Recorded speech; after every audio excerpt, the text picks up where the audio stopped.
সকলোকে নমস্কাৰ জনাই মোৰ অন্য এটা মিনি ব্লগলৈ স্বাগতম জনাইছোঁ আৰু লগতে মোৰ ফেচবুক পেজটোতে ভিডিঅ'টো কৰি ৰখা এসপ্তাহ মানে হ'ল যিহেতু আপলোড কৰিব পৰা নাছিলোঁ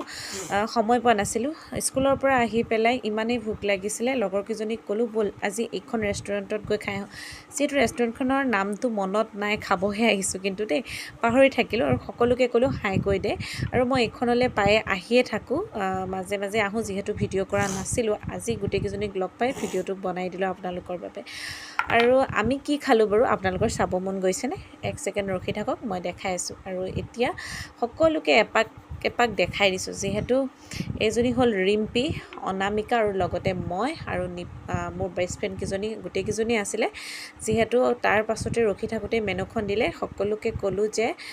কি খাবা কোৱা তাৰপিছত মই চাই পেলাই মেনুখন চাই পেলাই অৰ্ডাৰটো কৰিলোঁ চবেই ক'লে যে পৰঠা আৰু চব্জি খাম সেইবাবে সেইটোৱে অৰ্ডাৰ কৰিলোঁ আৰু মই খাই থকা কেইজনীয়ে লগৰকেইজনীয়ে কৈ আছিলে যে তই খালিয়ে আমালৈ নৰখিলি এনেকৈ বুলি কৈ আছিলে যে মই কৈছোঁ যে সিহঁতক যিহেতু দেৰিকৈ দিছিলে মই মানে কিবাকিবি কৈ আছিলোঁ যিহেতু গোটেইকেইজনী একেলগে মিলি পেলাই খালোঁ আৰু সঁচাই ভাল লাগিলে গৈ পেলাই এনেকৈ লগ হৈ খালেতো সঁচাই ভাল লাগে নহয়নে বাৰু এয়া আমি খালোঁ আপোনালোকৰ খাব মন গৈছে নেকি কমেণ্ট কৰিব আৰু খাই বৈ লৈ ফটো উঠিলোঁ আজিলৈ বাই বাই দি আকৌ লগ পাম অন্য